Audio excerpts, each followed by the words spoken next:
Hola, buenas noches a todos. Empezamos aquí esta 172 tertulia de guerrilleros.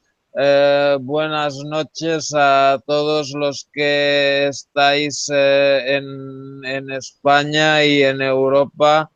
Buenas tardes para los que estéis en América. Espero que se me oiga bien. Yo a mí mismo me oigo bien por YouTube. Y bueno, os presento al invitado especial de esta tertulia, Alberto Pleguezuelos de Barcelona, en España. Hola, Alberto. Hola, buenas noches a todos o buenas tardes. Y muchas gracias, Tomás, por invitarme. Ok, gracias a ti por venir. Y bueno, pues tú tienes un canal que se llama exactamente igual que tú, Alberto Pleguezuelos Ginel. El link está en la descripción para los que todavía no estéis suscritos. Bueno, saludos a los 6 espectadores que estáis ahora mismo. Eh, Habitación de Dubi, Matilde Petengil, Kenia Fuentes, besos, Kenia, Carlos Torres, Claudia San, Pingüino Futbolero, Bruja, Modeón, Teo Ruiz, bueno, todos. Ok, bueno, pues Alberto, tu canal lleva un año allí en línea y ¿qué te hizo? ¿Qué motivo? No, no vamos a hablar solo de la tierra No, plana, este modeón. Vamos a hablar de eso a lo mejor, pero hablaremos un poco de todo.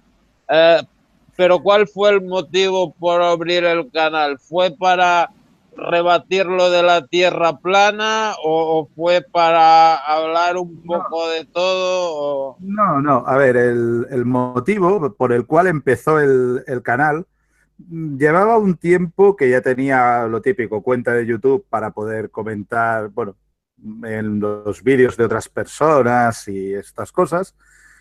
Y supongo que muchos conoceréis a Enedante.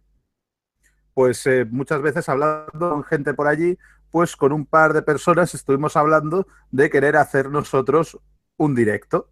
O sea, el primer vídeo que hay en mi canal es un directo que quería hacer con un chaval de México que se llama Armandorian, sobre todo por un programa de televisión que ya tiene un tiempo que se llamaba El Guerrero Más Letal y teníamos ganas de comentar sobre ese programa que a los dos nos hacía cierta gracia. Y pues acabé de armar lo que sería el canal y bueno, hicimos un directo. Hacer el primer directo fue una gran aventura. Ahora ya lo tengo por las manos, pero la primera vez no lo tienes nada claro. Y bueno, el canal en sí, pues lleva mi propio nombre, no, y el nivel de originalidad. En algún momento pensé en cambiarlo, pero ya a estas alturas. Y sobre todo, pues hablo de temas que me interesen por algo. O sea, sí, hay tierra plana por ahí. He tocado el tema de la tierra plana, he tocado muchos otros temas. Tengo una serie de vídeos que hago de manera, iba a decir regular, pero mentiría como un bellaco. Voy haciendo de vez en cuando más o menos serios que se llaman temas de geografía, puesto que al ser geógrafo, pues dije, bueno, aparte de vídeos directos hablando de temas muy diversos, también de vez en cuando hago vídeos pues de lo que he estudiado, de, en mi caso geografía. Y ahora he empezado a hacer algunos, que de momento solo hay uno y hay un par más en proyecto, también unas pinceladas de historia, que es un tema que siempre me ha gustado, más de manera más o menos seria y luego los directos, pues todo, hay desde directos más o menos serios a directos totalmente locos. Y de temas hay prácticamente cualquier cosa que os podáis se os pueda ocurrir. Así que el canal empezó, pues eso, un poco de esa manera y bueno, al final pues le he ido cogiendo el gustillo a esto de YouTube y de ir haciendo vídeos. Haría algunos más, sobre todo editados, si no tuviera una conexión de internet de puñetera mierda y subir un vídeo me costara 3 o 4 horas de subir un vídeo de 10 minutos a YouTube por mi mierda de conexión. Así que lo demás, pues bueno, si os queréis pasar por allí y ver, pues eso, los vídeos que hay, pues hay un poco de todo. A ti, los otros youtubers te consideran más bien un youtuber del sector escéptico, ¿no? Junto a N. Dante, a este Ingüellón, Sí, Oscar Maragaño, sí, formáis totalmente. un grupito Sí. bastante compacto de escépticos. ¿Tú te consideras escéptico aquello militante o de las conspiraciones que hay que nosotros hablamos habitualmente? ¿Hay alguna que dices, A ver, esto es una conspiración, aquí hay algo raro? no, a ver, en líneas generales sí, soy totalmente escéptico. Es más, suelo ser en general una persona bastante escéptica por norma general. También puedo llegar a ser bastante crédulo en algunos aspectos, es decir, suelo confiar en lo que me dice la gente. En ese aspecto no suelo ser tan escéptico, pero en temas de conspiración o ligados a ciencias o cosas por el estilo, suelo ser bastante escéptico. También es posible que por parte de la formación académica que he tenido, también me haya llevado a bastante escepticismo. Puedo aceptar que en el mundo real hay conspiraciones. Normalmente las hay y se acaban sabiendo. Es decir, conspiraciones, todo el mundo conocemos casos como, por ejemplo, como algo famoso, el Watergate en Estados Unidos, que fue una pedazo conspiración que hizo caer un presidente. Una vez los tres gemanejes que tenía, si no me acuerdo mal, era Nixon. O sea, conspiraciones puede haber. Eh, es más, con, con que tú y yo nos pongamos de acuerdo para conspirar para perjudicar a una tercera persona en secreto, eso al fin y al cabo ya sería una conspiración. Así que conspiración, como término de conspiración hay. Las típicas conspiraciones estas que se suelen hablar en muchos canales de misterio y demás, hay, le puedo dar algún viso de verosimilitud, de posibilidad, por así decirlo. Mm, que dices, bueno, no creo que sea así, pero no, pero podría ser alguna, pero casos muy concretos, cosas muy concretas. En general, Por, sí, sería por muy escéptico. ejemplo, las conspiraciones históricas, ¿qué creerías? Por ejemplo, el asesinato de Kennedy, la Red Gladio, No, a ver, lo del o asesinato la del asesinato de Kennedy, por así decir, es algo que, así de claro te lo digo, nunca ni siquiera remotamente me lo he llegado a leer de una manera más allá de lo que todo el mundo conocemos, pues que fue, le dispararon y nunca me ha interesado, así que tampoco podría dar más al respecto de conspiraciones, más de tipo históricas. La única que siempre he tenido mis propias dudas, y quizás en esta sí que puedo llegar a ser un pelín conspiranoico, pero es un caso especial, es el ataque japonés a Pearl Harbor. Si bien tengo muy claro que los japoneses atacaron Pearl Harbor, eso no hay lugar a dudas, y que los japoneses planearon el ataque, ejecutaron. Esa parte no tengo, pero siempre he tenido mis dudas de si los norteamericanos hicieron todo lo posible para impedirlo. Es en la única que tengo mis dudas.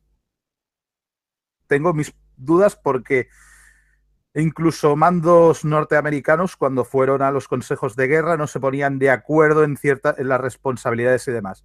Es la única en la cual puedo albergar unas dudas que dices, de estas grandes conspiraciones que se dicen, de que yo puedo pensar que a lo mejor hubo algo más, que los norteamericanos se dejaron atacar, dicho de manera simple, pero en el resto de casos no hay ninguna que me haya llegado a presentar ningún tipo de prueba suficientemente convincente como para llegar a de verosimilitud. Y que lo andaban diciendo por aquí, tridáctilo. Tridáctilo. No, nunca he dicho que sea una bandera falsa Pearl Harbor. El ataque está muy claro que lo hicieron los japoneses y fue un ataque japonés, sin lugar a dudas. Esa parte es indudable. Otra cosa es que los norteamericanos se dejaran atacar. Que eso no sería una falsa bandera, es un me conviene recibir el ataque y recibo el ataque. Eso es lo que me refiero en este caso. Pero nunca sería una falsa bandera, puesto que los que atacaron está muy claro quiénes fueron y fue un ejército, fue una flota enemiga y toda esa, es decir, en donde están las dudas, en mi caso, en esto, sería lo de el ataque. Lo del hundimiento del Maine sí que se ha sabido a posterior que sí, que fue hundido. Eh, lo único que, claro, también ya estamos hablando de de hace más de 120 años. Bueno, no, el año que viene hará 120 años. Sí, además creo que en un momento dado los americanos llegaron a desclasificar papeles donde se reconocía que ellos mismos empezaron el incendio. Sí, sí, sí, a ver, en este caso, pero bueno, durante bastante tiempo se especuló, o sea, a ver, ¿qué una de la gran miriada de conspiraciones que hay corriendo, digamos, por internet o por el mundo, de las cuales se habla, ¿hay alguna que a lo mejor puede ser que acabe siendo cierta y que se compruebe que sea cierta? Podría ser alguna. A ver, seamos realistas, es por un simple tema de estadística. ¿Cuántas conspiraciones más o menos corren hoy en día por la red? Muchas, o sea, Miles. miles, infinitas, podríamos decir. O sea, no, no son infinitas, pero muchas. Por un simple tema de estadística, alguna podría acabar siendo real o parecida a la realidad en algún aspecto. Simplemente es como los que dicen, no, hay adivinos que aciertan no sé cuánto por un porcentaje de tanto. Dices, vale, claro. Si te pasas haciendo muchas predicciones, al final alguna se acaba cumpliendo por simple estadística, ¿no? O sea, no deja de ser exactamente el mismo tipo de idea.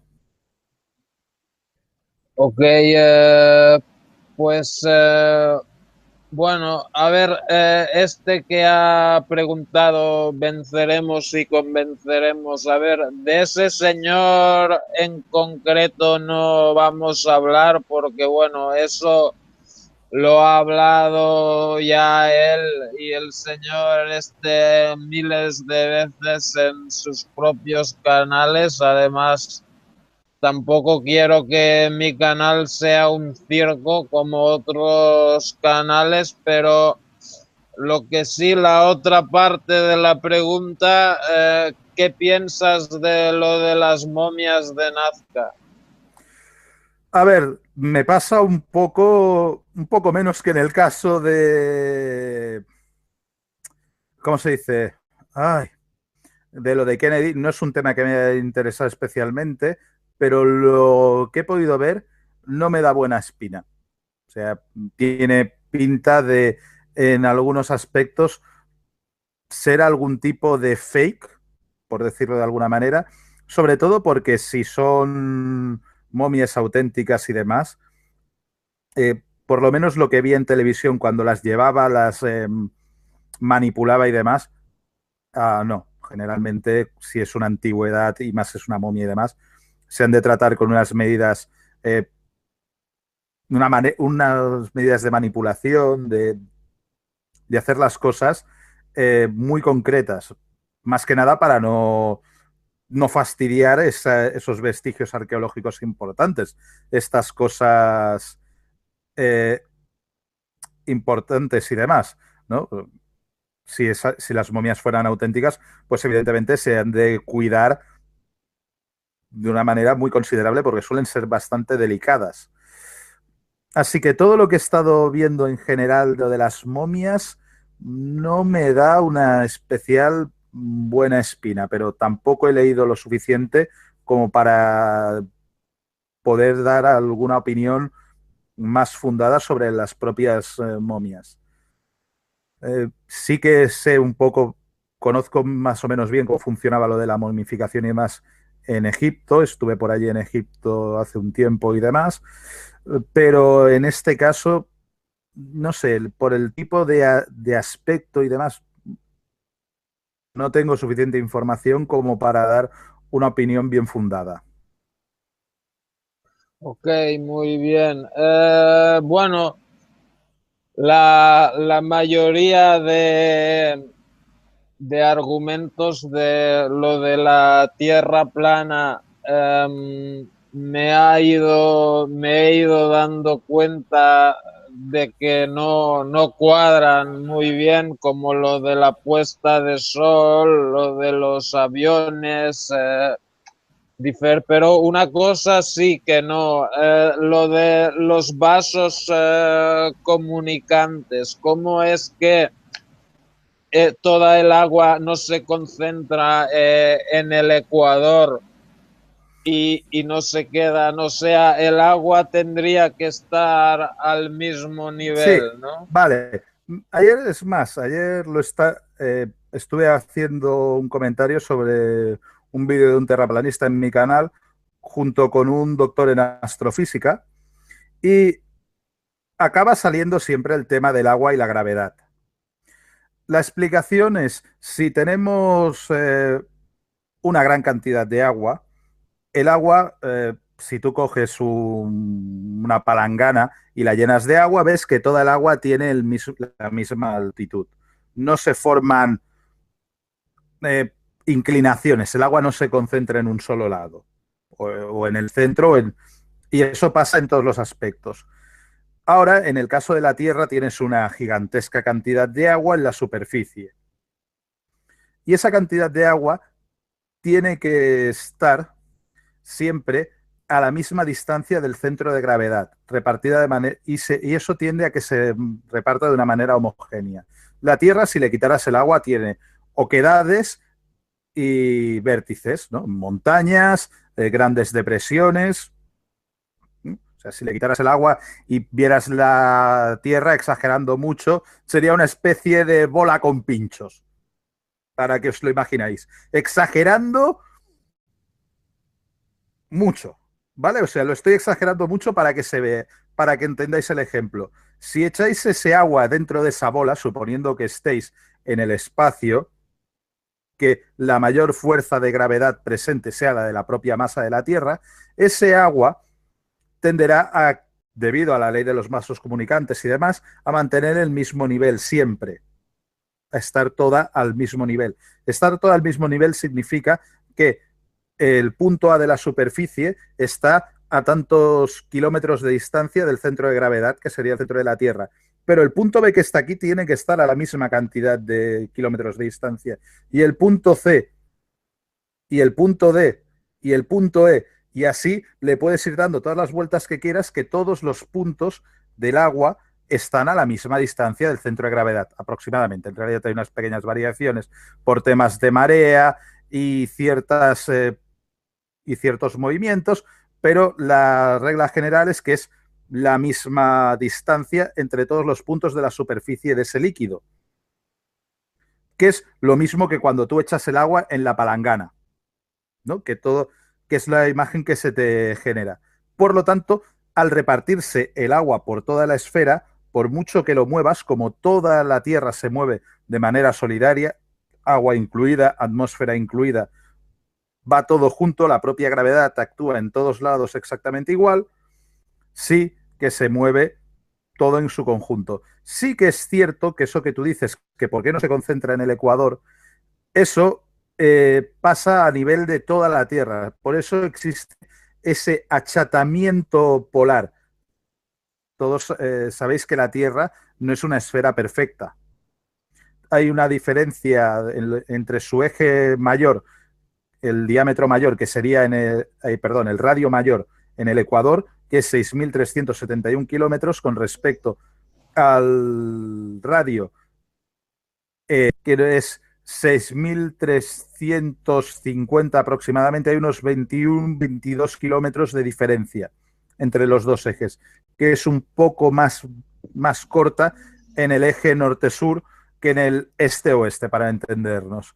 Eso sí que es debido por el tema este de la propia rotación y traslación, cuando el planeta era joven y no era aún sólido, tal y como lo entendemos. La corteza aún no era sólida, magma, era semipastosa. Es decir, eso es lo de la explicación del porqué de la distribución de agua y por qué no hay más agua en el Ecuador, o, como dicen algunos, por qué no toda el agua se va al polo sur y se va a caer toda para abajo, que tampoco tiene sentido. O sea, el rollo es que sí está toda al mismo nivel y se aguanta pegada al globo por la gravedad, ¿no? Sí, igual que nosotros estamos pegados al globo y en todos lados, por así decir, si estás a altura del mar, pues, o a la altura que sea, tus pies siempre están apuntando hacia el centro de gravedad si estás de pie verticalmente, en dirección contraria. Así que el arriba y abajo significa más o menos lejos del centro de gravedad, del centro de la esfera o del nivel que tomes como referencia cero, que generalmente utilizamos el nivel del mar como nivel cero. Es decir, siempre tendremos el suelo abajo y nuestra cabeza arriba. No importa en qué hemisferio estemos. Eso no va a cambiar, porque al ser una esfera se cumple esta propiedad. Pero si los terraplanistas tienen otro argumento, por ejemplo, ellos mojan una pelota de tenis en un cubo de agua y la tiran y se ve el agua Claro, claro, claro. Sí, irse de... ¿Por qué claro. no pasa eso? ¿Por qué el agua no sale Vale. disparada Porque hacia el ese, porque espacio ese, porque ese cuando gira la experimento, sí, sí, Tierra? sí, ya, lo he visto muchas veces. Ese experimento, tú coges esa pelota de tenis, la mojas, la tiras y pasa lo que todos hemos visto, de que sale toda el agua por todos lados. Vale, si tú coges esa misma pelota de tenis, la mojas en agua y te vas al espacio, ¿vale? Cuando estás en ausencia de algún otro campo de gravedad fuerte, como en este caso sería la influencia de la Tierra, salieras más allá de la influencia gravitatoria de la Tierra, o la disminuyeras mucho. En la Estación Espacial Internacional se han hecho experimentos parecidos. En ese caso, tú tendrías una película de agua alrededor de la pelota, dependiendo de la cantidad de agua que pongas, y prácticamente no se separaría nada. En el caso de la ISS aún sí que hay la gravedad sí que aún afecta un poco, y también porque la pelota es pequeña y depende de la cantidad que te pongas de agua, no podría traerla bien a toda, pero si pones la suficiente sería una simple película que se movería con la pelota y no pasaría nada. Se han hecho experimentos de ese tipo también parecidos. Coger una bolsa de plástico normal y corriente, poner granos de sal, la abres allí en la ISS, le echas granos de sal, la dejas cerrada para que la sal no se te desperdigue y la remueves. Y luego vas viendo que los granitos de sal también se van pegando y van haciendo, al final, forman una pelota ellos solos. Es el mismo efecto. Esto, Eso eh, estoy seguro que es así en el espacio, pero ahora dice, dice en el chat, Mr. Sandman dice, pero el mar no está fuera en el espacio, está dentro de la atmósfera. Entonces, ¿cómo es claro, que el claro. mar no va Claro, flotando no, por sí, el cielo en por- gotas de agua. claro, es lo mismo. Esa pelota de tenis que he dicho en el espacio es el agua alrededor y haría una película que en el fondo sería el equivalente a escala de el mar.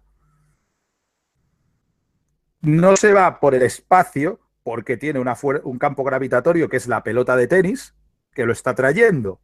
¿De acuerdo? En este caso tienes una película de agua fina, que sería el mar, y una pelota de tenis, que es la propia Tierra. Es muy grande. Así que, pues, es el mismo ejemplo. La pelota, la Tierra, está en el espacio y el agua está enganchada a la Tierra, forma parte de ella. Es un campo gravitatorio bastante intenso, la fuerza de la gravedad. Si no, saltas y ya verás qué rápido la propia energía que has utilizado para saltar y despegarte del suelo rápidamente se va a gastar y vas a caer.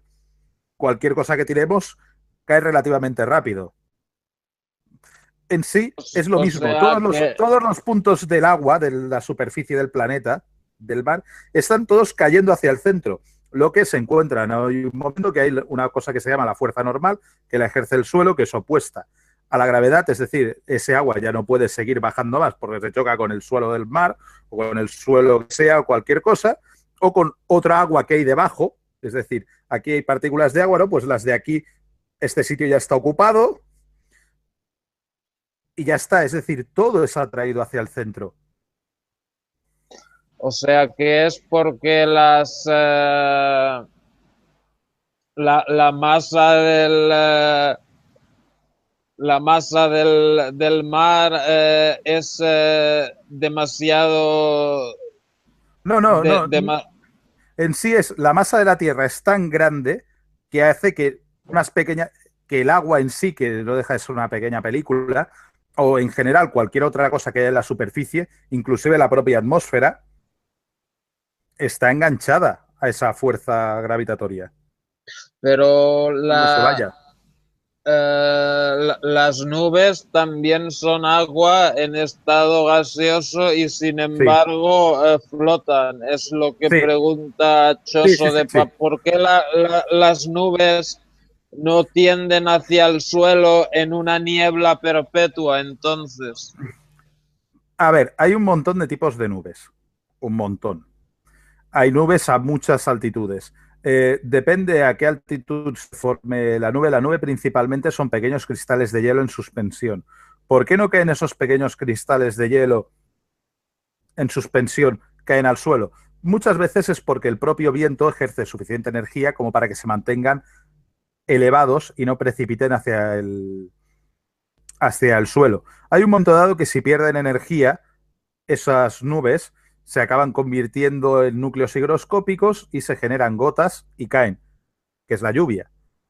O sea, las nubes tarde o temprano se acaban convirtiendo en lluvia y caen. O sea, ese agua que hay ahí, ese vapor de agua, mal dicho, porque las nubes no son vapor de agua, son pequeños cristales de hielo o pequeñas gotas de agua líquida, también pueden serlo, pero nunca es vapor de agua. El vapor de agua es invisible. Si tú ves la nube, eso no es vapor de agua.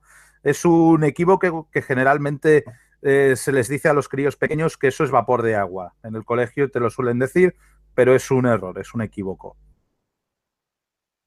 Es decir, las nubes acaban precipitando. ¿Y por qué no están siempre bajas? Depende a qué altitud se hayan generado esa evaporación y condensación en forma de nubes. Puede haber nieblas, ¿sí? Muchas veces ligadas a la humedad matinal, suele ser muy habitual, las típicas brumas, pero hay nubes que están a mucha altitud, incluso hay nubes que pueden tardar muchísimo tiempo en precipitar de alguna manera, puesto que a tales altitudes hay grandes corrientes de aire, de viento, la propia circulación general atmosférica, que te mantiene en movimiento esas nubes, te mantiene esa energía en movimiento y hace que estés venciendo a la propia gravedad que te obligaría a caer.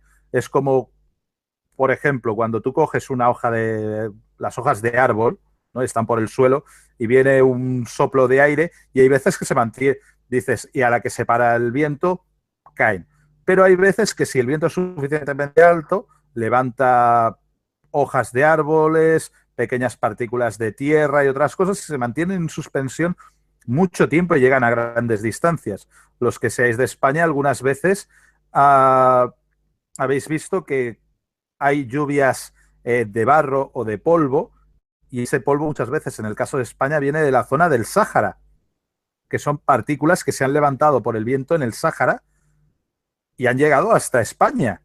Es una distancia bastante considerable. Y evidentemente cualquier partícula de estas, la partícula en sí, es más pesada que el espacio que ocupa ese mismo volumen de aire que esa partícula. Es decir, son más densas y más pesadas que no el propio aire. ¿Pero por qué no caen? Pues porque hay un viento que es una energía, un movimiento, una fuerza que te está llevando esas partículas. Por lo tanto, hay una energía, una fuerza que temporalmente está venciendo la gravedad. Cuando ese viento cese, cae esas partículas. Ok, hay un par de preguntas más sobre este tema. A ver, uno era, esto ya está. A ver, sí, habitación de Dewey. ¿La climatología puede variar el nivel del agua? Sí, mucho. Uh, por ejemplo, todos hemos oído hablar, aunque sea de las eras glaciales, que es una expresión mal dicha. Se llama periodos glaciales. Eras glaciales, tú lo dices en la universidad y el suspenso lo tienes asegurado. Ya, lo sé por carnes propias. Por ejemplo, en los periodos glaciales el clima de todo el planeta en general era mucho más grande. Y eso hace cambiar la línea de costa. Por ejemplo, si tenemos un periodo glacial, hay mucho más hielo en forma sólida, acumulado en los polos, acumulado en los glaciales, acumulado por encima de los continentes.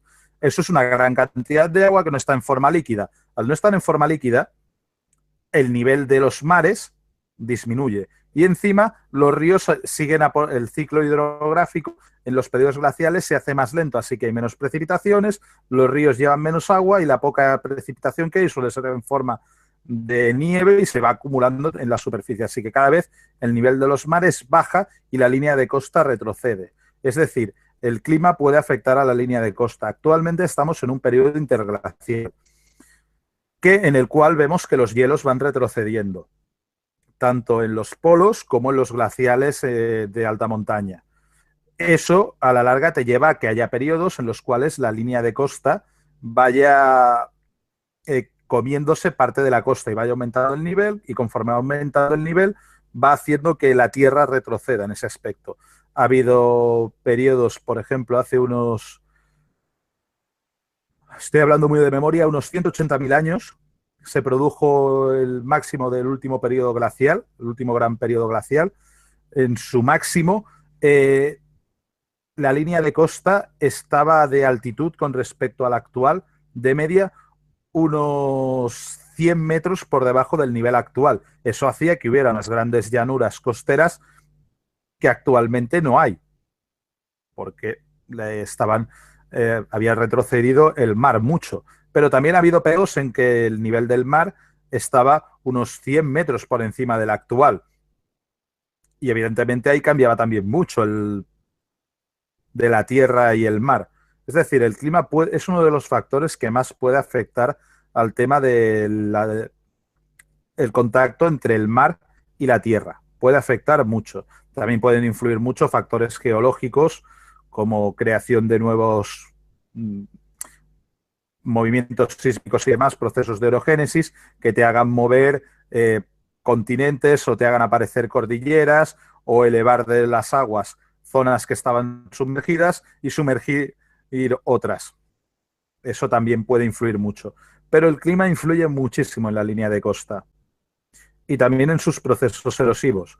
Por eso en la actualidad podemos encontrar relieves esculpidos de tipo marítimo, es decir, que se han hecho por temas de oleaje y por erosión marítima en zonas relativamente alejadas de la línea de costa.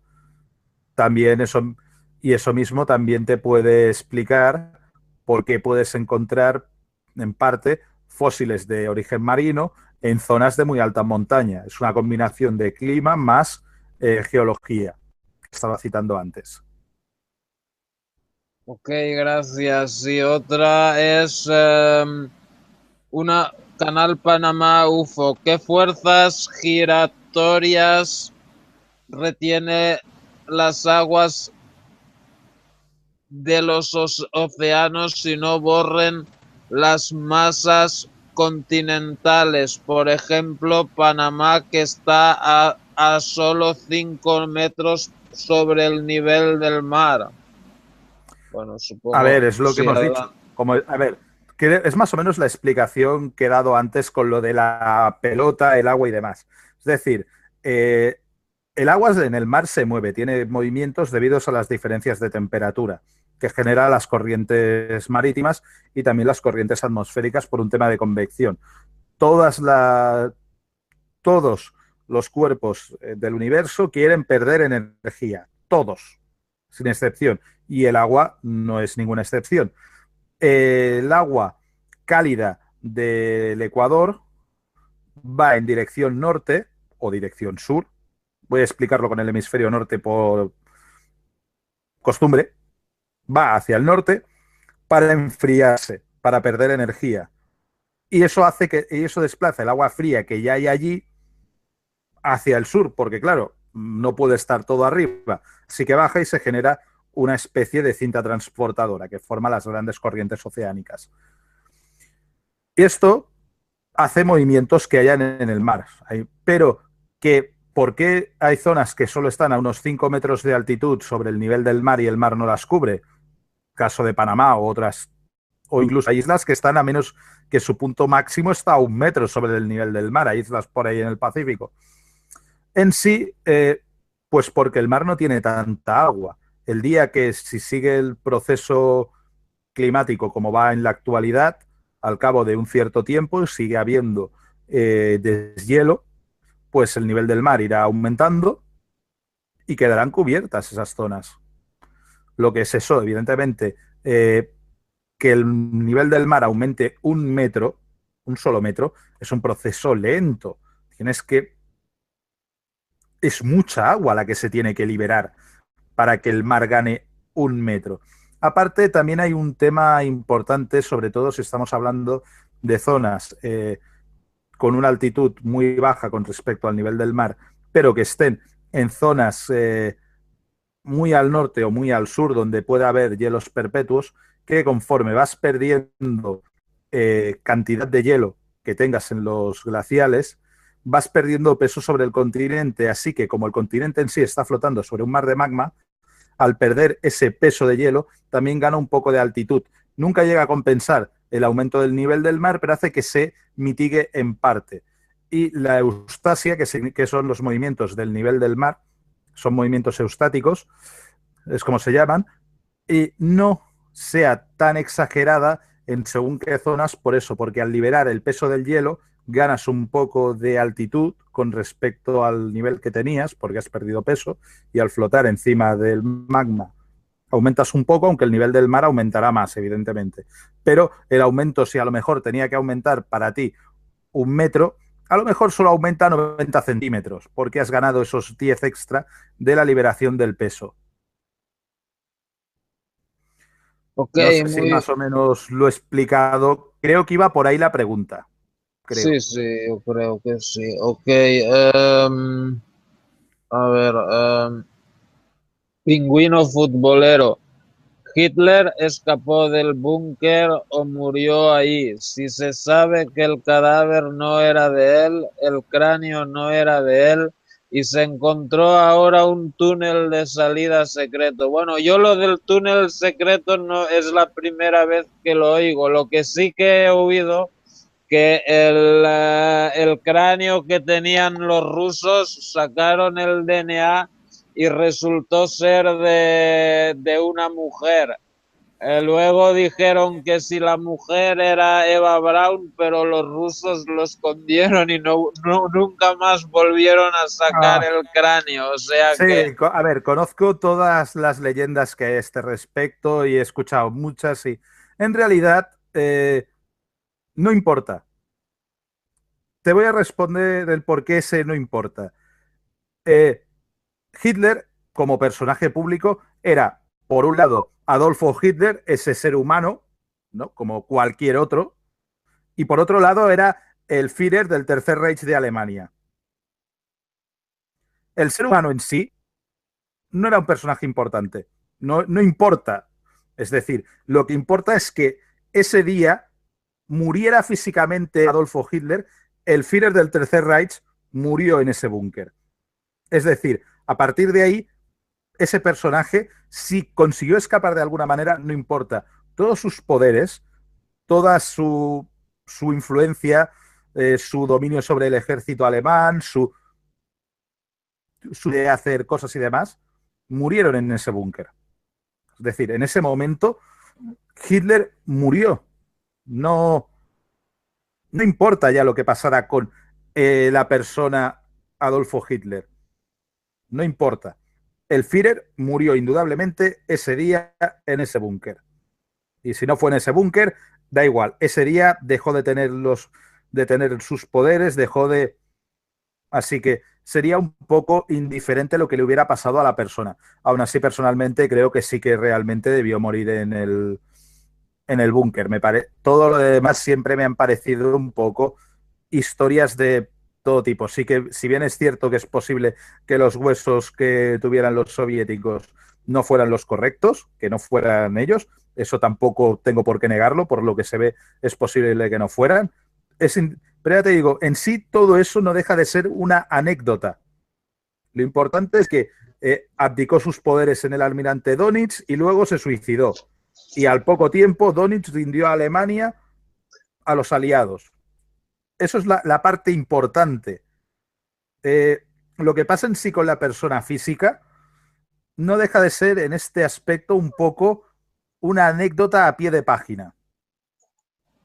Porque evidentemente es mucho más importante el personaje Hitler, Führer del Tercer Reich, que no Adolfo Hitler, una persona más como todos que comemos, meamos, cagamos y hacemos todo lo que. Pero bueno, alguien que haya perdido sus familiares en la Sí, sí, sí, Segunda sí. Guerra Mundial te diría, pero ¿cómo que no importa si No, no, escapó? No, él no, debe no, no, pagar no. sus Sí, sí, crímenes y esto, bla, y, en bla, ese- bla. y les diría, y estoy totalmente de acuerdo, pero lo importante de verdad, o sea, lo importante, lo capital, es que Hitler perdió la guerra.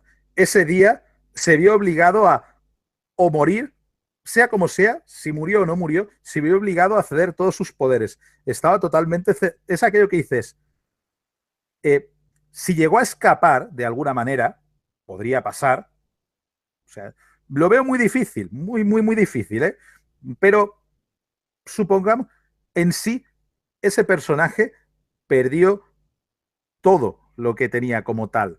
Eh, Pasó a ser otra persona más, pasó a ser otra vez Adolfo Hitler y no el Führer del Tercer Reich. Y evidentemente, que no se hubiera suicidado, que lo hubieran capturado y lo hubieran juzgado en Nuremberg junto con los demás.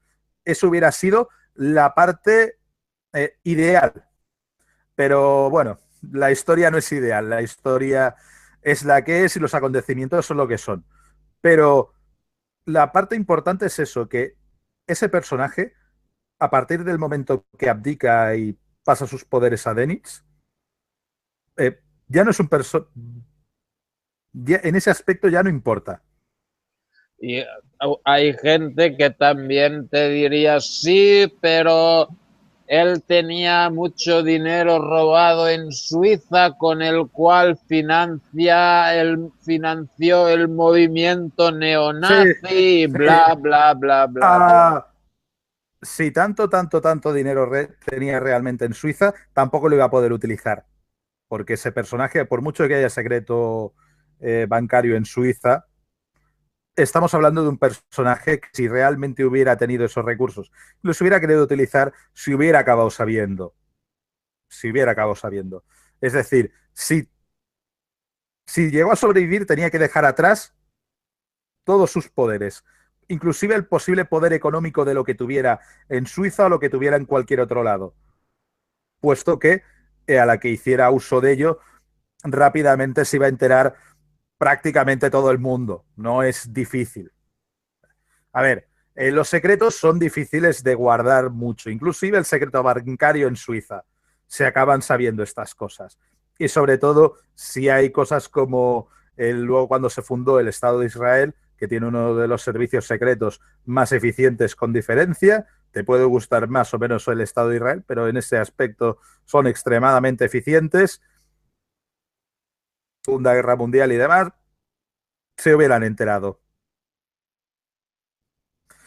Así que es lo que te digo, en sí el personaje es un poco indiferente el destino final que sufriera esa persona. Igualmente sigo diciendo que yo personalmente prácticamente no albergo ninguna duda de que murió en el búnker. O sea,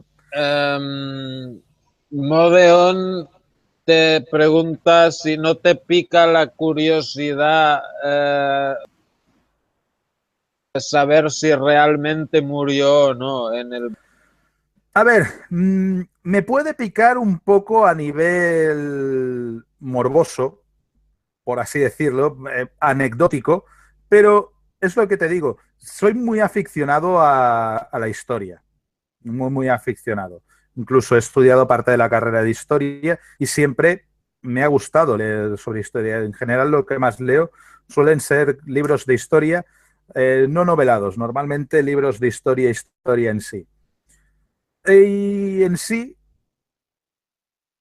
el destino final del personaje como tal no me importa tanto como el destino final de el título del Adolfo Hitler, Führer y demás. Es decir, una vez ves, tú vas leyendo la crónica histórica de lo que pasa y hay un momento que dices, este personaje, ya lo que le pasa a partir de aquí, si de alguna manera escapa, ¿no? Ya no va a importar porque en el devenir de la historia ya ha desaparecido. Este personaje acaba aquí. Todo lo demás que venga, si el, entre comillas, actor se libra de alguna manera, su papel acaba. Poco, como acabo de decir ahora, entre diferenciar entre el papel que está representando el actor y el actor. Normalmente en una película, evidentemente, el actor no muere, pero puede ser que su personaje muera. Y en este caso es más importante el personaje que no el actor, por explicarlo de alguna manera.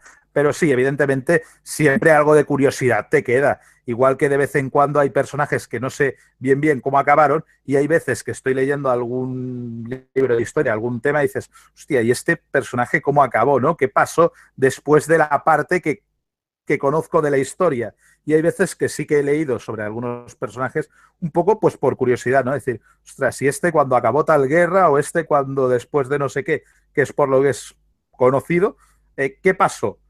Así que, evidentemente, pues curiosidad. Oye, si me pudieran decir, oye, no, se han encontrado pruebas fehacientes y sí, sabemos ya seguro al 100% y sin lugar a dudas que Hitler se suicidó en el búnker por esto, por esto, por esto y estas son... Pues oye, perfecto. Pero en sí no es eso. No es una parte que me interese especialmente. Oye, que si se sabe, pues mucho mejor, pero... Muy bien. Aline, alguien te pregunta, bueno, no creo que tú creas en eso de que Hitler estaba controlado. Dice, ¿cómo los jesuitas usaron a Hitler para cometer genocidio con los judíos? Bueno, tú no crees en eso, pero No, ¿cre ¿crees que Hitler pudo haber sido controlado por algún poder en la sombra? Vamos a ponerlo así. lo veo difícil. Más que nada porque él en un momento dado, si bien al principio, cuando empezó el partido nazi, sí que recibía ciertas financiaciones y ciertas cosas que podrías considerar lo que en ese aspecto eran un poder en la sombra, era un partido naciente y demás, y necesita financiación, pero llegados a cierto punto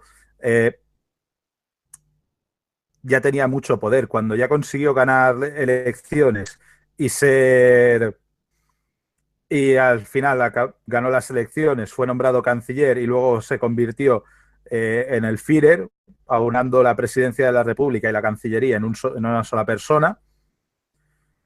Bueno, a partir de ahí, evidentemente, había un poder en la sombra. A ver, había gente que podía ejercer cierta presión sobre él y se hacía, como en todos lados, incluso en las dictaduras. Es decir, los grandes empresarios de Alemania podían ejercer una cierta presión sobre los planes de Hitler, sobre todo antes de la guerra.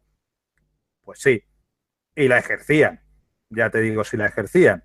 Incluso durante la guerra, cuando un gran proyecto de construcción se le tenía que otorgar a una empresa o a otra que podían producir tanques y la decisión la tenía que tomar Hitler, las dos partes, las dos o tres empresas que entraran en ese concurso para producir ese tanque, ese avión o ese lo que sea, que sigue siendo un contrato muy lucrativo y más en tiempos de guerra, pues evidentemente ejercían presiones. ¿Puede recibir presiones del ámbito económico Hitler? Sí, sí, sin lugar a dudas. Todos los gobernantes, por muy autocráticos, dictatoriales o demás que sean, pueden recibir presiones. Todos, sin excepción. Pues porque dices, oye, señor Hitler, yo este tanque te lo puedo hacer muy bien, pero este otro también dice lo mismo, pero yo si usted me hace esto, pues yo se lo puedo rebajar o se lo puedo hacer no sé qué. Todo el mundo puede presionar para convencerlo de que, evidentemente, en un gobierno de corte dictatorial, según y cómo, a veces es incluso más fácil de presionar porque solo tienes que convencer muchas veces a una persona.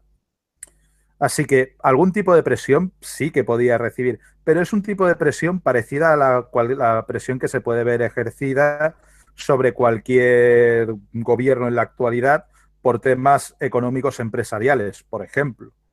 También tenías un poco que complacer a ciertas aristocracias y ciertas cosas, oye, que te habían apoyado por el camino y te habían financiado. Así que en ese aspecto sí, pero no más que lo de que pueda haber en la actualidad. Es decir, no hay una gran mano negra extraña detrás dirigiendo los hilos, no. Pues son las presiones típicas que ha habido en cualquier gobierno. No, no veo más allá de eso. Ok, muy bien. Eh, a ver, ¿por dónde? Esto es lo del... Bruja. Tomás Klaus, ¿podrías preguntarle a Alberto cuál fue su primer acercamiento con la Tierra plana y también a qué cree que se deba este fenómeno? Vale, a ver, mi primer acercamiento como tal, a ver, lo dicho, llevo teniendo canal de YouTube como tal hace un año, un poco más de un año, pero evidentemente llevo navegando por YouTube bastante más tiempo.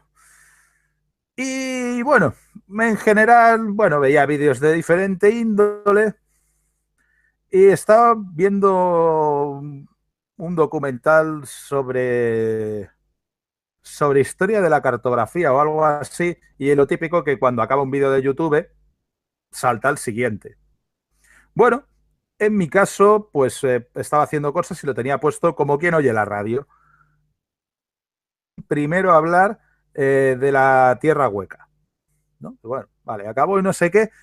Bueno, lo de la tierra hueca ya bueno, soy geógrafo, bueno, se me cruzaron todos los cables sabidos y por haber cuando lo escuché. Y siguiendo con eso, aquello que vi ya, el... y luego ya vino como al cabo de un tiempo mirándolo porque me llamaba la atención a ver si alguien daba alguna explicación, intentaba racionalizarlo de la tierra hueca de alguna manera, acabé llegando a la tierra plana en la cual intentaban racionalizarlo aún menos. Es decir, llegué un poco pues por temas de YouTube de la vida a lo de la tierra plana. Lo que existe, a ver, hay varios motivos de la posible existencia de las ideas de la Tierra plana en la actualidad. El primero es hacer una interpretación extremadamente literalista de ciertos libros religiosos, principalmente de la Biblia, del Antiguo Testamento, para ser más exactos. También de la Torá judía, porque pone exactamente lo mismo. Es decir, si haces una interpretación extremadamente literalista, la Tierra por necesidad tiene que ser plana. Luego también hay una parte de personas, un poco porque es lo que sentido común te lleva a pensar. Si tú te pones en primera línea de mar y miras desde una playa y miras el horizonte, te parece que es una línea recta, perfecta, horizontal e infinita y que esto es un plano. Sí, sí, sí. Eso, la primera impresión puede ser que sea un plano. Si te quedas solo con esa primera impresión y no intentas racionalizar un poco más lo que ves, cuando pasan ciertas cosas que pasan a menudo, pues te podrías quedar con la impresión de que la Tierra es plana. Es cosas como si estás en la línea de costa y luego te subes a una montaña que esté un poco más atrás, verás que ves más superficie de la línea de costa, ves más lejos. En parte por una cosa de que estás salvando el posible relieve que haya, pero sobre todo porque estás salvando más distancia de la curva, porque estás más alto, por lo tanto, si esto es una esfera, una curva, y tú estás aquí en la superficie, ves un trocito muy pequeño, pero si subes aquí arriba, ves mucho más trozo, porque ves hasta la tangente con la superficie. Bueno, así que si te quedas con las primeras impresiones, eh, podrías llegar a plantearte que la Tierra es plana siempre que no intentes eh, investigar un poco más. Y luego en el siglo XIX, a mediados finales del siglo XIX, se juntaron un par de interpretaciones muy religiosas de la Biblia con intentos de algunos científicos de demostrarlo. Y salieron cosas como lo de astronomía cetética y algunos autores de finales del siglo XIX que escribieron tratados para intentar demostrar que la Tierra era plana, con algunas demostraciones las cuales si luego alguien las intentaba repetir, nunca le iban a salir los resultados que él ponía. Hay una famosa sobre un canal en Gran Bretaña, veían ciertas cosas y pasaban ciertos fenómenos que cuando la gente, hubo alguien que se leyó el libro y dijo, pues esto no me lo creo. Voy y lo intento hacer tu experimento y si tienes razón obtendré los mismos resultados. Si no tienes razón, obtendré otros. Y todos los resultados que le salían es que el autor de ese libro, que nunca me acuerdo cómo se llama, Samuel Robotham era el autor del libro, nunca se han podido corroborar sus resultados. Nunca, nunca, nunca han salido estos resultados concretos.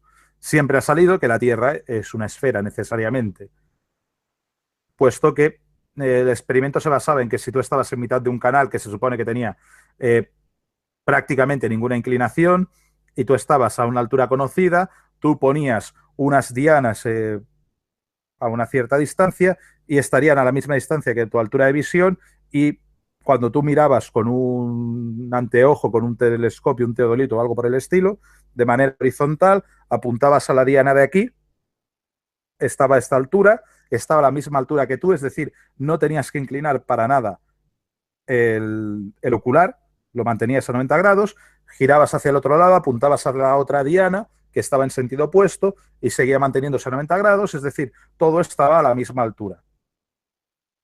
Bien, tú hacías ese experimento y si tú ponías el ocular a 1 metro de altura y lo dejabas fijo de manera que estuviera perfectamente horizontal y las dianas estuvieran a 1 metro de altura a X distancia separado de ti, tú apuntabas con el ocular y la diana la veías por debajo del punto de mira. Ese por qué está por debajo es porque la Tierra tiene una inclinación. Es una esfera. Así que hubo bastantes experimentos que se intentaron refutar. También hay que decir que la mayoría de veces las ideas de la Tierra plana rápidamente chocaban con cosas como la gravedad. Ponían cosas como cómo puede ser que los ríos fluyan en dirección.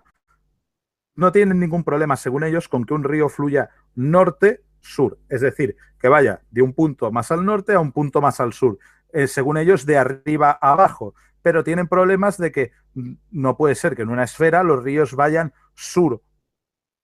Un ejemplo muy claro es el río Nilo, que se cruza más de media África yendo en dirección desde el sur hasta el norte. Nace en los lagos Victoria y desemboca en el Mediterráneo, en el Golfo, en el delta de Alejandría. Es decir, recorre gran parte del continente africano en dirección sur-norte, incluso cambiando de hemisferio, atravesando el Ecuador. Y eso decían que eso no podía ser. Evidentemente porque no comprenden que la gravedad es lo que hace que el río vaya en esa dirección. El río siempre va de mayor altitud a menor altitud. Cuando nace en el lago Victoria está a mucha más altitud que cuando desemboca en el mar Mediterráneo. En todos y cada uno de sus puntos está a una altitud inferior que en el punto anterior.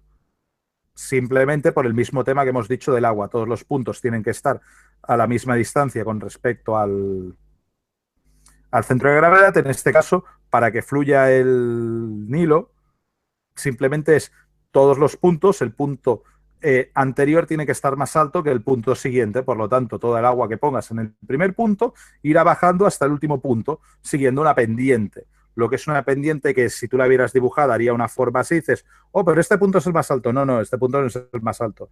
Todos los puntos, como de por sí, es una esfera.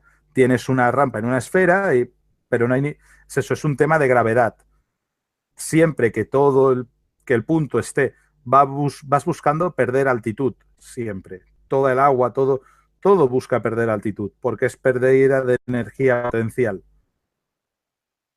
Y se tiene que mantener la ley de las leyes de la termodinámica, que es una pérdida de energía constante.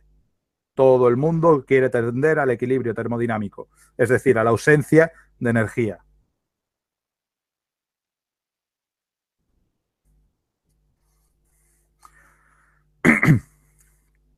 A ver, creo que más o menos lo de por qué más o menos se mantiene el terraplanismo. Y bueno, en la actualidad, sí, se me olvidaba, en la actualidad está mezclado con un tema muchas veces de algunas corrientes New Age. También se mezcla muchas veces. Pero no soy tan experto en esa parte de esas mezclas raras. Y de gente de ganar dinero, monetizar vídeos y cosas así, ¿no? Eso ya lo que haga cada uno. Oye, si tú haces un vídeo y lo monetizas, no tengo ningún problema. Yo también lo hago. O sea, no tengo. No, no me parece mal. Oye, tú has hecho un vídeo y lo has puesto para que... y puedes sacar algún beneficio de él. No tengo ningún problema. O No, sea, esa pero parte... no. lo que quiero decir, por ejemplo, A ver, si yo supongo que lo hago, que... si yo hago un a- vídeo sobre la conspiración de la guerra en Siria, eso puede ser molesto a alguien y no me lo van a dejar monetizar. En cambio, lo de la tierra bueno. plana no molesta a No, nadie y no. Lo de la tierra plana muchas veces tampoco te lo dejan monetizar, depende de cómo pongas el título. Es más, yo tengo algún vídeo que no me lo han dejado monetizar por tocar el tema de la tierra plana. No es broma. Y eso que yo no estaba a favor de la tierra plana. Hice un vídeo, uno de los vídeos que hice para desmentir la tierra plana, por la manera que estaba redactado el título, me dijeron no es apto para monetización. Al cabo de bastante tiempo, pero porque eso.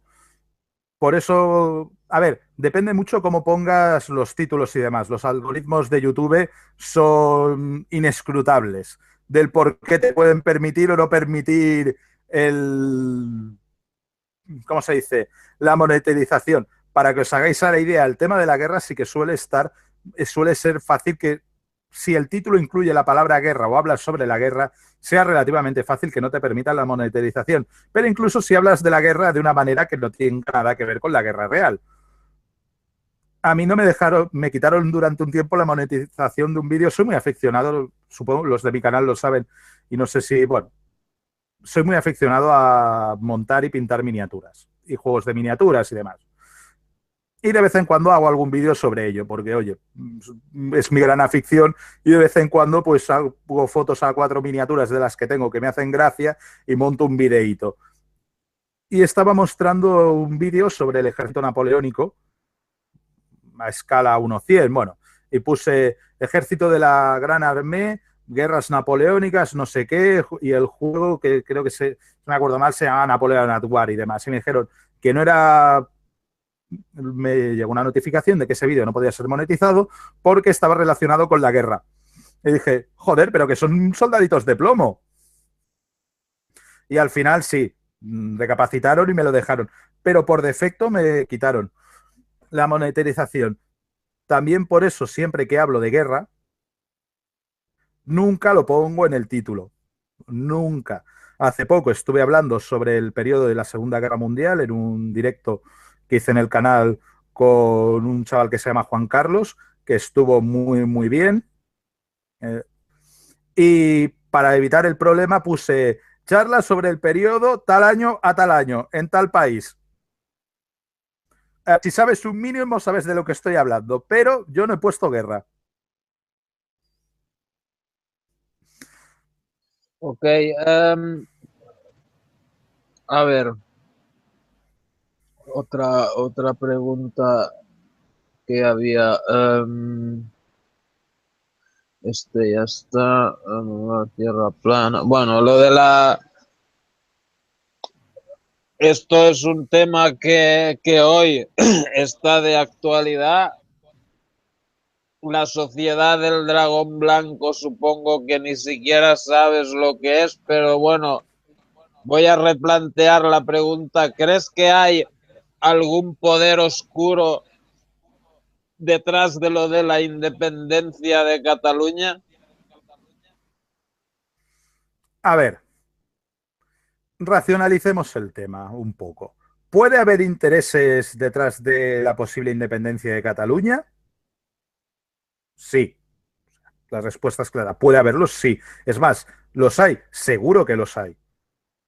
Es decir, si consigues apoyo popular, si consigues ciertas cosas, si consigues dinero para tirar adelante campañas electorales y demás, hay partidos que llevan eso en su campaña electoral como objetivo y reciben financiación, no solo la que les toca por parte del Estado, sino puedes recibir financiación de otras fuentes, por afiliados, por...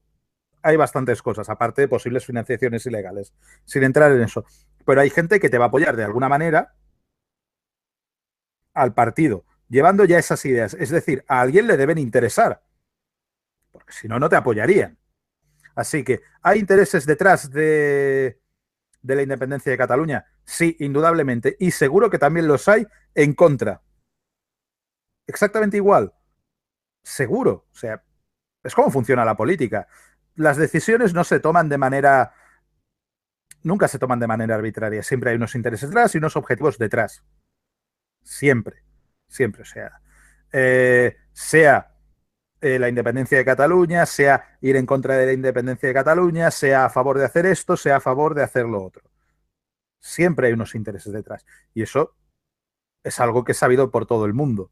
O sea, no es nada demasiado raro. ¿Qué, ¿Qué tipos de intereses puede haber detrás? Pues a tanto no lo sé. Eh, Evidentemente, cualquier tipo de interés acaba siendo de una índole económica, siempre, porque acaba siendo un poco de... A ver, el motor de la historia, tradicionalmente y para muchos autores, siempre ha sido la economía. Y economía no necesariamente es dinero. Economía incluye muchas más cosas que no el dinero. Recursos, algunos tipos de poderes e influencias, economía en general. En este aspecto, la parte económica sería una explicación más de corte marxista e incluiría bastantes más cosas que no el simple dinero.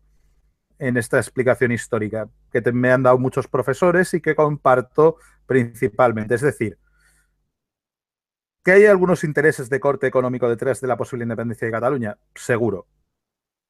O sea, es más, los desconozco, pero puedo asegurar con un porcentaje de acierto muy alto, cercano al propio 100%, que a verlos seguro que haylos. La otra parte también, sí, también, exactamente igual. Es lo normal. Cada uno pues intenta rimar e intenta tirar si tienes ciertos poderes económicos o cierta influencia a lo que te favorezca a ti o a lo que te interese favorecer, por el motivo que sea. Así que puede haber algo más, pues sí, o sea, evidentemente temas económicos va a haber. Y porque algunos piensan de que, oye, si Cataluña se independiza, pues a mí en el reparto del pastel de poderes dentro de Cataluña o por lo que sea, pues me va a tocar una parte que me gusta, que puede ser que me guste, así que me interesa apoyar este tema. Y a otros al contrario, en plan de tengo que ir totalmente en contra de esto porque parte del pastel se me iría a paseo.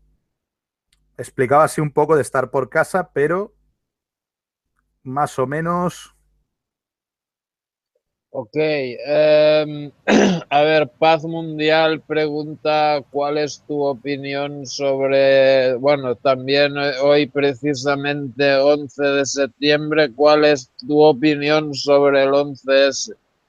A ver, sobre el 11S, que bueno, en mi caso siempre me tengo que acordar que no solo es la Diada de Cataluña, porque claro, llevo muchos más años celebrando la Diada de Cataluña que no, no lo de los atentados. A ver, mi opinión en general sería que la explicación, si quieres llamarla oficial, si bien a lo mejor no es el 100% de la verdad, se acercará bastante. No creo que la realidad y la versión oficial difieran demasiado. Si hubieran, ¿cómo se dice? Ah, si querías una excusa para entrar en alguna guerra, Estados Unidos lo podía conseguir de maneras mucho más fáciles que esa. Incluso se acabaron metiendo en una guerra de la cual no tenía unos intereses directos ni le iba a sacar un beneficio directo. Puedo entenderlo de querer entrar en guerra en Irak por un tema económico, petróleo y cosas de estas, que luego es discutible qué beneficio hayan podido sacar, pero había algo más o menos claro. El caso de Afganistán, no ibas a obtener grandes recursos, ibas a obtener un gasto impresionante en hacer esa guerra, sobre todo porque es una guerra de en plan inacabable. Vencer militarmente a Afganistán es fácil para un ejército como Estados Unidos. Seamos realistas, es facilísimo. Pero en cambio, controlar el país va a ser una puñetera mierda, como se ha comprobado a posteriori. Irak lo mismo, vencer militarmente a Irak, pues vale, ¿qué tardaron? ¿2 semanas? ¿3 semanas? Si llega. A ver, vencer militarmente a Estados Unidos, vencer militarmente a casi cualquier ejército, son semanas, si llega. Otra cosa Pero es luego bueno, el problema de esto. Es decir, no creo que el 11S sea un atentado de falsa bandera o algo así raro para tener una excusa para entrar en una guerra. Eh, y más porque si me hubieras dicho que después del 11 se entraban directamente en Irak, que sí que era un objetivo importante, porque ahí sí que había un beneficio económico importante, ya te digo, la historia y las guerras, que en general es lo mismo, siempre se acaban moviendo por temas económicos. Es decir, tú no te metes en una guerra de la cual no preveas un posible rendimiento económico relativamente alto, porque si es incluso un rendimiento económico bajo, no te metes. No te metes, porque es un mal negocio. Y la guerra en el fondo no deja de ser, dicho de una manera muy bestia, un negocio. Así pero que, bueno, em, por una parte, 30, hicieron una investigación parlamentaria en Estados Unidos, hicieron un informe y 38 páginas del informe el gobierno las quiso guardar en secreto. Cuando tú guardas algo en sí, secreto, por, estuvieron sí, 13 años guardadas. Y cuando se publicaron, en esas páginas ponía que mientras los terroristas hacían de las suyas y preparaban el atentado, los servicios de seguridad e inteligencia estadounidenses se dedicaban o a mirar para el otro lado o incluso a ayudarlos. O sea, que si no se lo hicieron ellos mismos, como mínimo se lo dejaron hacer. A ver, puede ser incluso que ni se lo hicieran ellos mismos ni se lo dejaran hacer. El mayor problema, posiblemente para el gobierno en ese momento, y por el cual quisiera censurar ese informe, ay, mira, si en ese informe te pone claramente de nos, lo que te digo, mira lo que te digo, nos lo hemos dejado hacer, sería menos grave que decir, hemos metido la pata y nos han podido hacer marcar este gol, hacer este atentado, más más que nada por desidia, mala organización, cadena de errores, toda esa parte, un gobierno no se puede permitir los errores. Es mucho más grave para un gobierno los errores que una mala decisión. En plan de, oye, los hemos estado ayudando porque pensábamos que iban a desestabilizar no sé qué país y que iban a no sé qué y que esto iba a ser bueno, ¿no? Y luego nos ha salido rana. Esa parte es menos grave a nos hemos estado rascando las pelotas así de claro y han hecho lo que le han dado la gana porque ni nos hemos enterado. Es decir, esa parte, un gobierno no se puede permitir la sensación de no hemos estado controlando lo que ha pasado. Hemos pasado un poco de todo. No, a ver, no sé cómo explicarlo bien. Es el tema de eh, no podemos permitirnos que no estar controlando lo que pasa en nuestro propio territorio. Esa sensación de descontrol para un gobierno es algo gravísimo, pero gravísimo. En cambio, que hayas actuado de alguna manera y te haya salido mal, en este caso muy mal, no es tan grave como no hemos actuado. Es decir, la actuación mal hecha es menos grave que, entre comillas, la no actuación. Así que supongo que sobre todo iba por ahí en ese momento de censurarlo. Tampoco he leído el informe, así que tampoco sé seguro lo que pone. Pero el tema de la no actuación generalmente a los gobiernos o de los errores, las cagadas de ese tipo, ligados a la no actuación, suelen ser bastante graves para los gobiernos.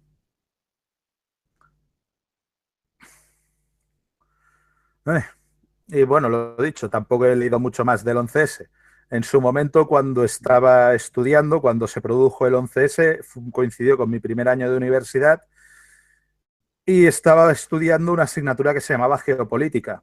Y en esa misma asignatura los profesores de geopolítica nos lo decían, dice, esto que rápidamente empezaron a salir ideas de conspiración, o sea, eso salió rápidamente, muy rápidamente. Tenían sentido porque si es un atentado de falsa bandera, hay un objetivo, o te has dejado hacer por un objetivo concreto, ese objetivo suele ser a muy corto plazo, evidentemente, y suele ser relativamente evidente lo que quieres ganar. Lo que decía, si hubiera sido algo de la parte conspirativa en realidad, el objetivo hubiera sido ser una excusa para poder entrar en Irak rápidamente, que era el objetivo que llevaba mucho tiempo detrás.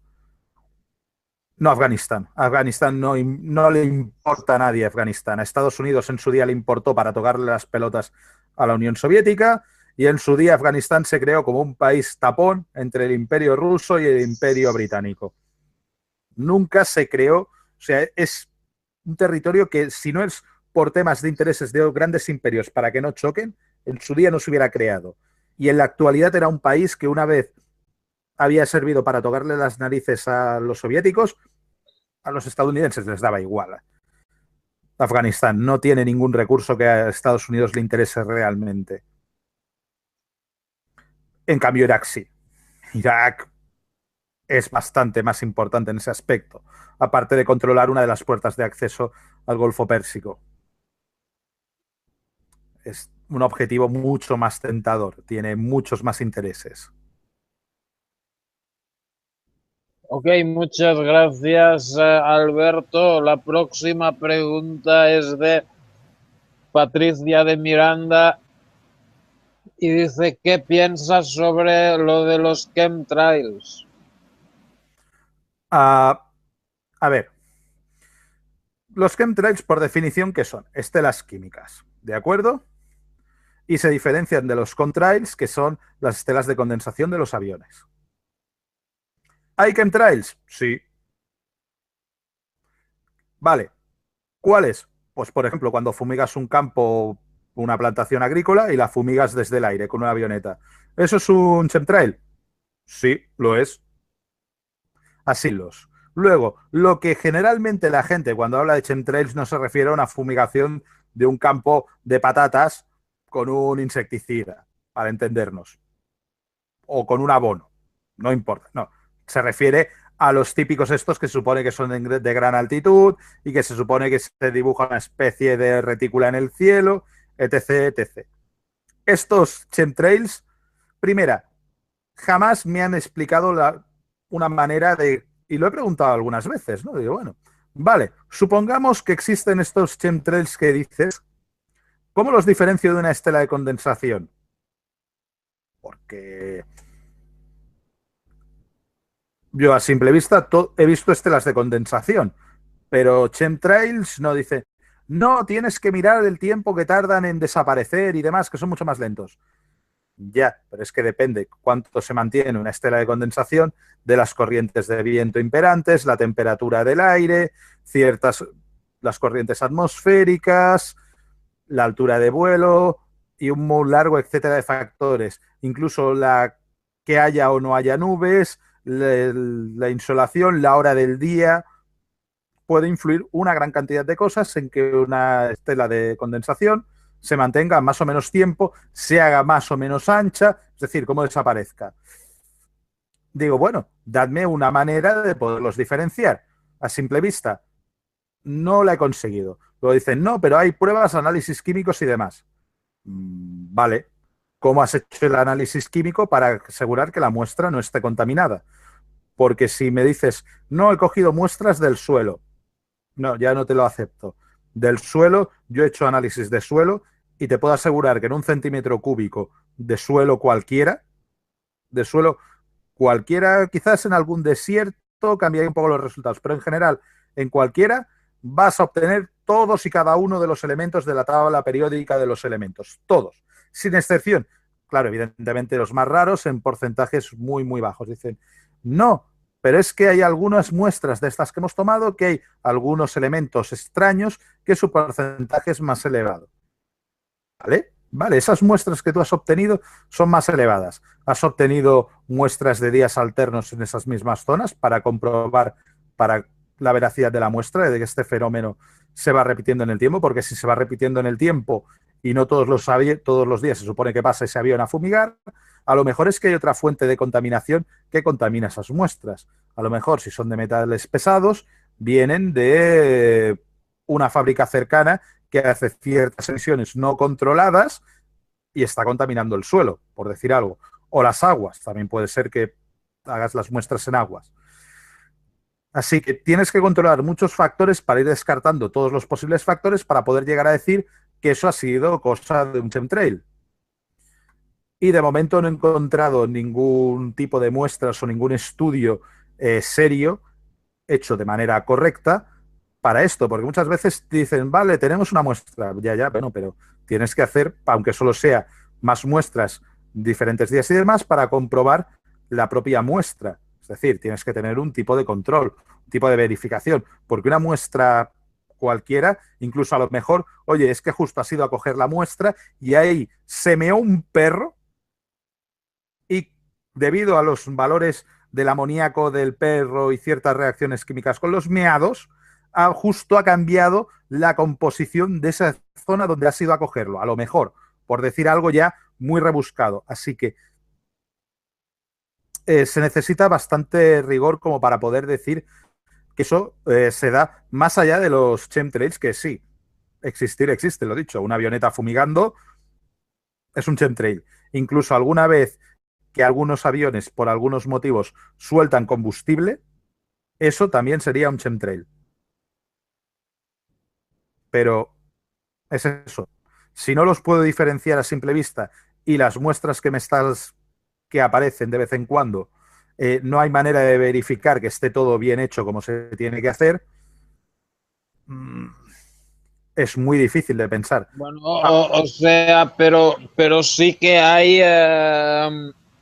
patentes y tal depositadas de cómo usar chemtrails para modificar el clima y cosas de Sí, estas. vale. Lo de la modificación climática con algunos tipos de elementos lanzados a la atmósfera es relativamente antigua, está bastante estudiada, está bastante prohibida en casi todas partes del mundo, pero se sigue utilizando a veces para ciertos acontecimientos. Es relativamente fácil, sobre todo se suele hacer para provocar lluvia días antes de algún acontecimiento que quieres que haga sol. El caso muy sonado fue en las Olimpiadas de Pekín, un par de días antes se sembró el cielo de núcleos higroscópicos, no me acuerdo de qué metal, para provocar la lluvia y asegurarse de que el día de la inauguración, como toda la humedad que había en el propio ambiente ya la habías hecho precipitar, no iba a llover y aparte te asegurabas de que el aire iba a estar limpio porque toda la contaminación y partículas en suspensión al llover caerían al suelo. Eso se lleva pudiendo hacer desde hace bastante tiempo. Eso no es nada demasiado raro. Evidentemente, aparte, eso se fumiga, se sueltan esos aerosoles, esos pequeños núcleos metálicos a una cierta altitud determinada para provocar nubes. Es decir, es muy diferente, incluso el dibujo que formarías en el cielo es muy diferente a lo que se ve concreto. Eso es otro tema. Eso está muy estudiado. Es más, en la mayoría de países está prohibido hacerlo. En algunos países se sigue haciendo, sobre todo, pues para acontecimientos deportivos muy determinados, para ciertos desfiles, para cosas por el estilo, que quieres que queden lucidos, para entendernos. Porque es un procedimiento relativamente caro y te vale la pena para cosas como, pues eso, unas Olimpiadas que quieres que, oye, el día de la inauguración te quede todo bonito. Que puta gracia, llevas 4 años o más organizando unas Olimpiadas y que el día de la inauguración te caiga un tormentón. Vaya, se te tiene, el que la organiza se tiene que cagar en todo, como le pase eso. Pero entonces es prácticamente imposible de demostrar porque si las muestras de suelo no No, valen, no digo que no valgan. ahí, No, ahí no. arriba, A ver, quizás me he expresado mal. Las muestras de suelo valen, pero es eso. Tú dices, hoy ha pasado, tú crees que ha pasado un chemtrail, ¿de acuerdo? Y tú tomas 5 muestras de suelo, por decir algo, ¿vale? Vale, y las llevas y te salen en las 5 valores anómalos, ¿de acuerdo? Dices, vale, y te quedas y dices, vale, hay unos valores medios para cada sitio en un análisis de suelo, es decir, para cada territorio hay unos valores medios estandarizados y los valores suelen estar alrededor de esos valores. Vale, tú pon que te salen que algunos metales te salen más elevados. Puede ser, o sea, te digo, esa. Pero el problema es que dices, tú las has tomado este día que tú crees que han habido lo de los chemtrails. Para hacer bien el estudio, tendrías que tomarlos luego durante un largo periodo de tiempo seguido. ¿Vale? Por ejemplo, vas tomando muestras cada día durante un mes, por decir algo. Y entonces ves que solo han habido el primer día que tú has tomado las muestras era el valor más alto, luego disminuyó un poco, luego disminuyó un poco y ese valor desaparece. Dices, vale, pues sabemos que ha habido un episodio puntual para empezar, que han sido estos días que había un valor anómalo. Vale, ahora hay que ver de dónde viene ese valor anómalo, porque no puedes decir, hay este valor anómalo solo estos días, que fue el día donde, según tú, hubo el chemtrail, esto pasa al chemtrail. No, porque has pasado de A a C sin pasar por B. Es decir, tienes que asegurarte de que este paso sea correcto, de que hay una relación directa. Porque a lo mejor te pones a estudiar y dices, a ver, ¿por qué hay ese valor anómalo? A lo mejor investigas un poco y dices, ah, no, es que ese valor anómalo es porque hubo un vertido de no sé qué. Es decir, para llegar a demostrar que ha sido por un posible chemtrail, tienes que hacer unos estudios muy considerables, muy, muy considerables. Porque, claro, tienes que ir descartando cualquier tipo de posible fuente de contaminación de la muestra. Es decir, que la muestra ya tenga esos valores anómalos por un largo etcétera de circunstancias. Para poder ir descartando Porque, ¿por qué te pueden salir unos valores anómalos en una muestra de agua o de suelos? Porque evidentemente una muestra de aire, si la tomas en superficie también es complicado, y tomarla en altitud, una muestra de aire en altitud y no sé qué, eso sabemos que es muy complicado. Así que tiene que ser agua o suelos, que es donde se quedan precipitadas las cosas y las puedes estudiar. Pues eso, tienes que mantener esos estudios durante un largo periodo de tiempo para comprobar que ha sido un caso puntual, si ha sido un caso puntual, por qué se puede deber, y así hasta ir indagando, ir eliminando muchas cosas, y a lo mejor llegas a un caso que dices, pues ahora ya quedan muy pocas posibilidades, a lo mejor sí que es un chemtrail. Y si suponemos que ha hecho este recorrido aproximado este avión, porque hemos visto esta estela, y hay varias personas que de esto, y hemos ido tomando muestras también a lo largo de ese posible movimiento. Es decir, ¿se puede llegar a demostrar? Sí, pero tienes que gastarte mucho dinero, mucho tiempo y muchos recursos para averiguar si ha podido ser un chemtrail. En mi caso, ya te digo, todo lo que he visto, no ha habido nada que me haya podido llevar a darle ningún viso de verosimilitud a un chemtrail como tal. Lo dicho, dejando a banda los que sí que sé que son chemtrails, que son cosas muy concretas, fumigaciones de campos, el tema de hacer llover en algún muy concreto, poco más. También se ha hecho alguna cosa para algún tipo de fumigación especial en alguna zona, que no estaba ligado a campos, pero Ok, muy bien. Vamos a ir terminando para poder empezar a las 12 la segunda parte. Bueno, ¿hay algo que te gustaría haber dicho y aún quieras decir?